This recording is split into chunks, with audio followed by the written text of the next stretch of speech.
কাছে তথ্য অবশ্যই রয়েছে। এক হচ্ছে বেসামরিক লোকজনের কাছে যে অস্ত্রগুলি রয়েছে, এটা এখন পর্যন্ত 158টি অস্ত্র আছে।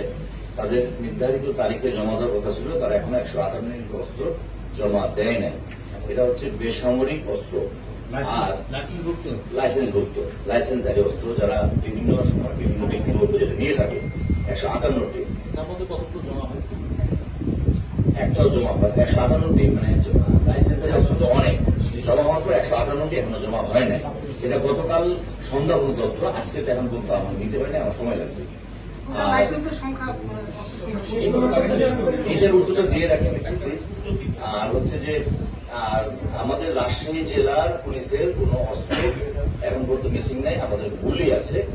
আর আরেকটি জেলা রাজশাহী মেট্রোপলিটন পুলিশের 98টি অস্ত্র এখন পর্যন্ত খোয়া গেছে। তারা এটা উদ্ধারের, যেটা আপনি বলেন আজকে রাতে থেকে আমাদের যৌথ বাহিনী এই অস্ত্রগুলি উদ্ধারের জন্য আমরা অভিযান পরিচালনা করবো। একই সাথে আপনি যেটা বলেছেন, শুধু এটা তো লাইসেন্সারি এবং পুলিশের এটা তো বৈধ অস্ত্র, একই সাথে অবৈধ অস্ত্রও আমরা আমাদের কাছে তালিকা আছে, বা আমরা যেটা তথ্য পেয়েছি বৈধ তথ্য, আমরা যদি এটা পাই আমরা সেই অবৈধ অস্ত্র উদ্ধার করবো এবং একই সাথে নাশকতাকারী এবং অবৈধ অস্ত্র যে রেখেছে, যার পজিশন এবং যার নলেজ আছে, তাকেও আমরা আইনের আওতায় নিয়ে আসবো।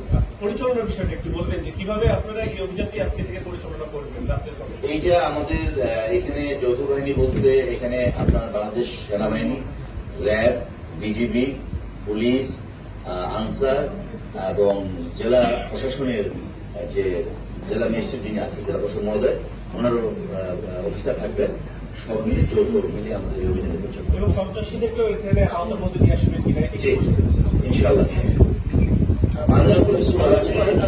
ছোট আমি এফএস বাংলায় কাজ করি, তো আমি আপনার যে বক্তব্য রাখেন, আপনি রাজশাহীতে এসেছেন যেতে, কিন্তু কিছু মধ্যে আসেননি। তো আমি এটার সাথে একটু ডিফার করি। ডিফারটা কি, যে আপনি বললেন যে আমি কিছু নিতে আসিনি, কিন্তু আপনি আমার মনে হয় একটা জিনিস নিতে এসেছেন, সেটা হচ্ছে মানুষের দোয়া। আমি কিন্তু আপনার অনেক ধন্যবাদ। আমি বলছি যে আমি যেদিন চলে যাবো সেদিন আপনাদের কাছ থেকে হয় আমি প্রশংসা নিয়ে যাবো, অথবা আমি আমার মানে বদনাম নিয়ে যাবো। তো আমি যেটা বলছি যে আপনি চমৎকার, আমি ওদের মিস করেছি দোয়া, এবং আপনাদের দোয়াটা আমার খুব প্রয়োজন। আমি যখন কিছু ভালো কাজ করবো আপনার কাছে আমি অবশ্যই দোয়া পাবো। আপনি যদি ইতিমধ্যে একটা পেইন হয়ে থাকেন, আর যদি এটা আমি আরোগ্য লাভ করতে পারি একজন ডাক্তার হিসেবে, একজন ডাক্তার একজন মানুষ ডাক্তার, আর একজন পুলিশ হচ্ছে সোসাইটি ডাক্তার। একটা সোসাইটির মেইন ডক্টর যিনি পুলিশ, আর মানুষের ডাক্তার হচ্ছে একজন এমবিবি ডাক্তার। তো আমি যখন একজন পেইন রিলিফ দিব একজন মানুষের, তখন অটোমেটিক সে আমাকে দোয়া দেবে। ধন্যবাদ এই কথাটা আমাকে। আচ্ছা, এবার আমার প্রশ্ন, যে অ্যাম্বুলেন্স গুলো রুট হয়েছে বলা হচ্ছে, এটার মধ্যে কিছু অ্যাম্বুলেন্স পাচার করে দিয়ে থাকতে কেউ বা কোনো কর্মকর্তা জড়িত থাকতে পারে, এই ধরনের কথাগুলো আমাদের কানে এসছে।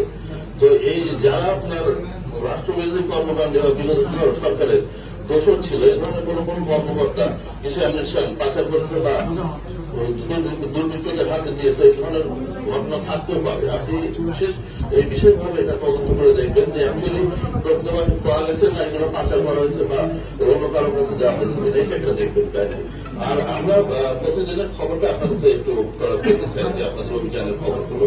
এবং আমার মনে হয় যে কয়েকজন চেয়ারম্যান বা মেয়রও বোধ হয়, সাবেক মেয়র, এরাও বোধ হয় ইতিমধ্যে গ্রেপ্তার হয়েছে। তো এই ব্যাপারে কিছু তথ্যগুলো আপনারা যদি আমাদের নিয়মিত দেন আমাদের জন্য ভালো হয়। আর ভিডিওটা আমাদের লাগে, প্রতিদিন তাৎক্ষণিক ভিডিও লাগে, এই জন্য ভিডিওগুলো নেওয়ার জন্য আমাদের একটু বিশেষ ব্যবস্থা করলে ভালো হয়, বিশেষ করে ইলেকট্রনিক মিডিয়ার জন্য। জি, আপনার অসংখ্য ধন্যবাদ, চমৎকার। আমরা অবশ্যই আপনার এই প্রস্তাবকে সমর্থন করি, এবং আমি দ্রুত আমাদের একটা মিডিয়া এখানে সেল গঠন করবো, এবং এই মিডিয়া সেলের মাধ্যমে আপনাদের কাছে আমরা গ্রেপ্তার অভিযান উদ্ধার নিয়ে প্রেস রিলিজ সহ আপনাদের ভিডিও নেওয়ার প্রয়োজনীয় ব্যবস্থা অবশ্যই।